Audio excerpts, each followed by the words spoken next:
Hello, children. You are welcome to the digital classes of Christ Church Convent Higher Secondary School, Gadawara. I am Amit Toshniwal, your English teacher. This video is for class 8th. Subject is English. Lesson number 10. Children who are wanted every hour. Part 1. Children, in this video you will understand, you will come to know that how children can become a nation's destiny. अच्छा, एक बात बताओ, तुमने कभी अपने घर पे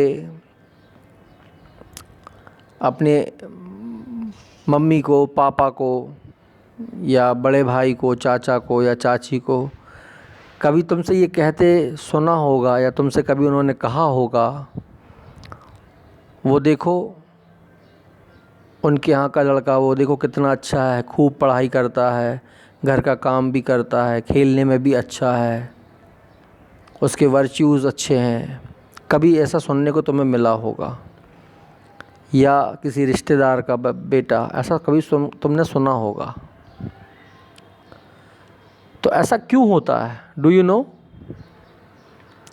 every parent wants some qualities, some virtues in their children. So they expect some qualities, some virtues in you. Why? Because they see their future in you.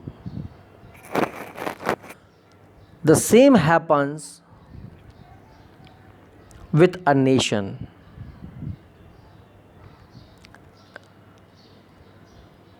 If the resident, I mean citizens of a nation, are well educated,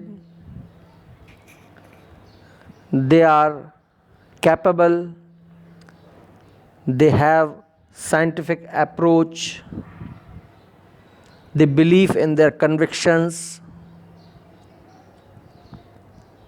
they have harmony among themselves, feeling of brotherhood,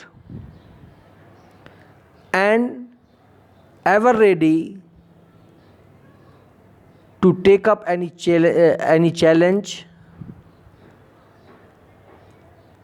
And apart from this, and above all, they are good human being.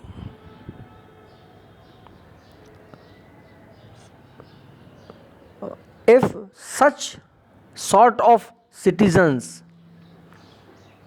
reside in a country, then a nation becomes strong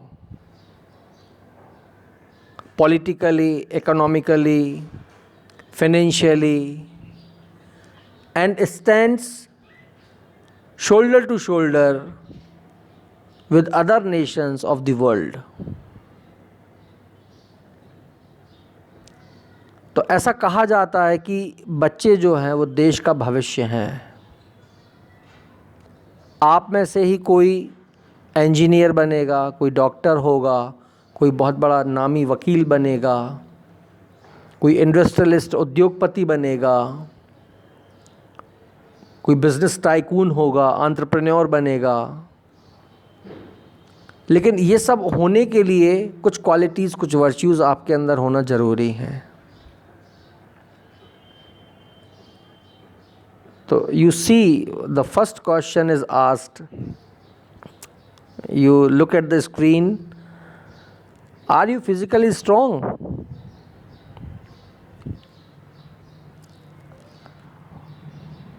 Why? Why physically strong? तुम स्वस्थ क्यों होना चाहिए?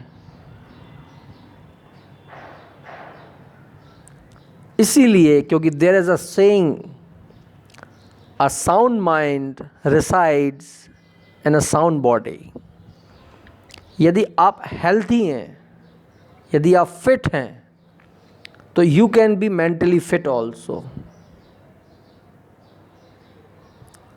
अब बीमार रहते हैं तो हमारा मन किसी काम में लगता है क्या? नहीं.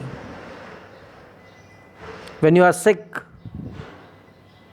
so can you do anything efficiently? No. Can you put your all efforts in any work? No.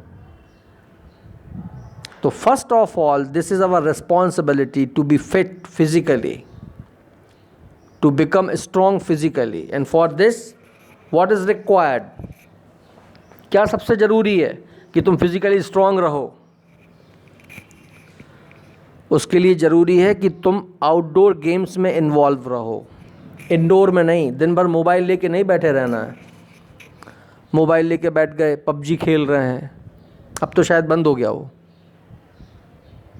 Ludo खेल रहे हैं उस पर, या कोई मूवी देख रहे हैं. If you are inside your room in your house, आप गिरे नहीं, उठे नहीं, लड़खड़ाए नहीं, आप खेले नहीं, दौड़े नहीं, भागे नहीं, तो आप फिज़िकली फिट नहीं हो सकते. तो उसके लिए ज़रूरी है कि be active, ready to do task at home. दूसरी बात है, are you mentally fit? Mentally fit means are you justified? Are you righteous in doing things? Can you differentiate between right and wrong? सही गलत सोच सकते हो? यदि हाँ, then you are mentally fit.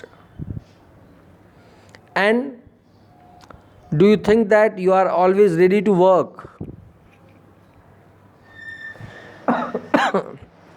Why this question is asked? Are you ready to work? It is there. क्यों? आलस नहीं होना चाहिए मन में. Laziness. You should not be lethargic. You should be active and zealous, enthusiastic in doing things. ऊर्जावान बनना है. तो ये क्वालिटीज़ ज़रूरी हैं. फिज़िकली स्ट्रॉन्ग रहना, मेंटली फिट रहना, ever ready to do task. जो लोग, जो बच्चे ऐसे होते हैं, उनकी ज़रूरत देश को है. यही इस पोएम का मतलब है. Children who are wanted every hour, जिनकी हमेशा देश को ज़रूरत है, ऐसे बच्चे.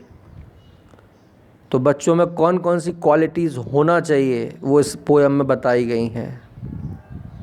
आपको वो सब सीखना है. अभी आप उस स्टेज में हो, उस एज में हो. You are in the age of adolescence, where the things you learn that will retain with you and will become your character forever in your life. So see the first stanza now.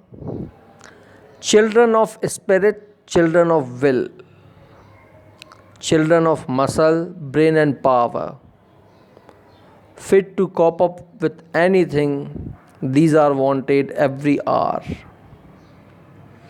ऐसे बच्चे जिनके अंदर spirit है, यानी ओज, तेज, activeness.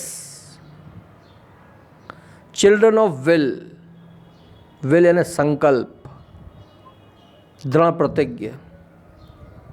जो कुछ करने की ठान लें तो उसे करके ही छोड़ें. अच्छी चीज़, गलत नहीं.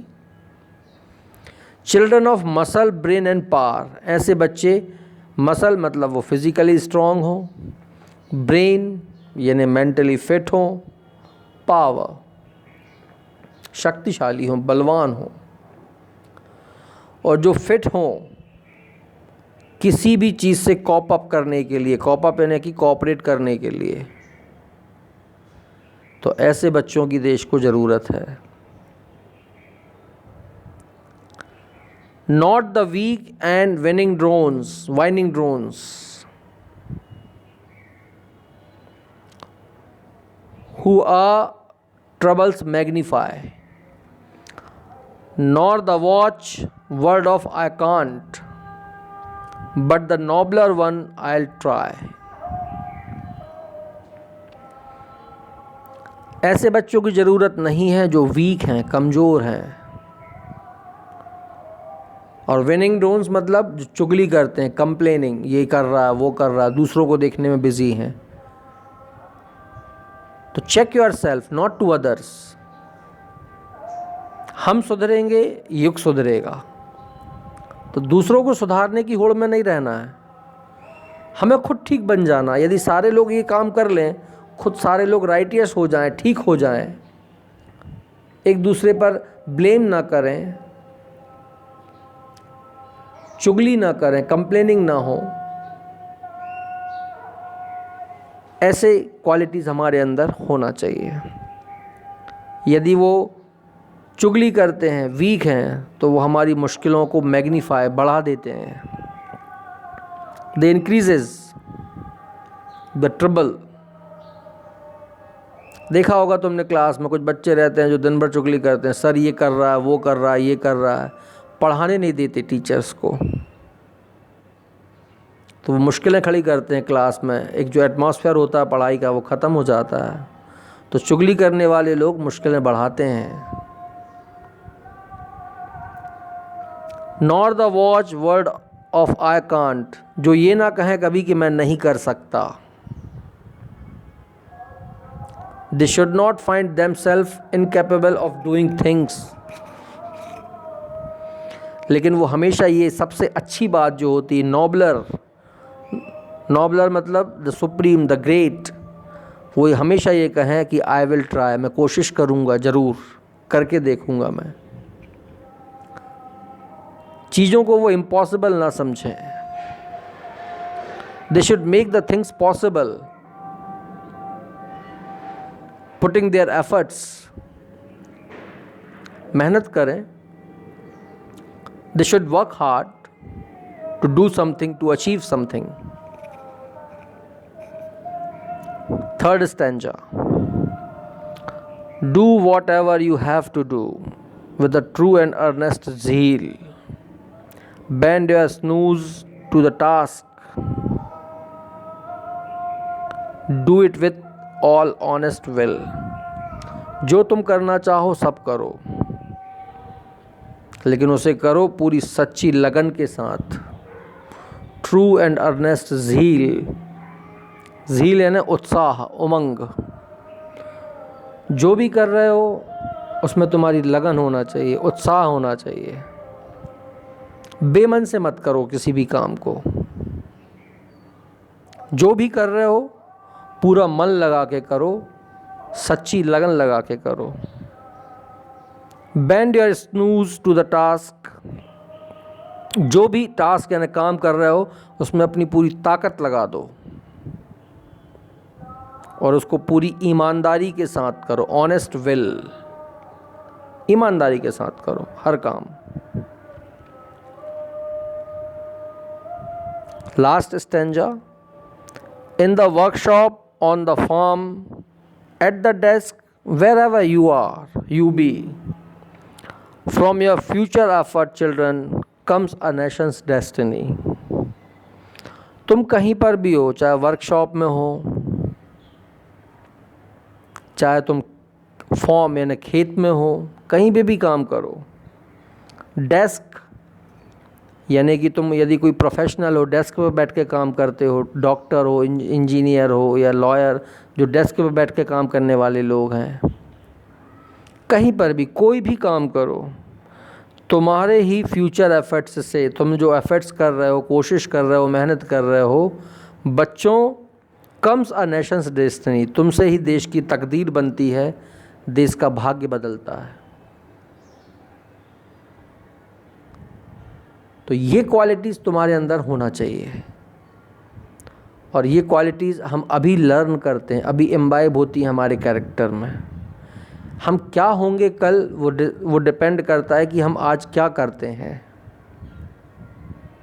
जो हम आज कर रहे हैं उससे हमारा कल बनेगा और हमारे कल से देश की तकदीर बनती है।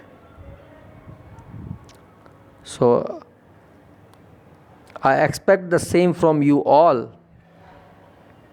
आप अपना सारा काम ईमानदारी से करेंगे, ख़ास तौर से पढ़ाई। Education is must. Educated children, educated persons are wealth of a nation. पढ़े लिखे शिक्षित लोग से ही देश महान बनता है। तो खूब मन लगाकर पढ़ो। सबसे पहले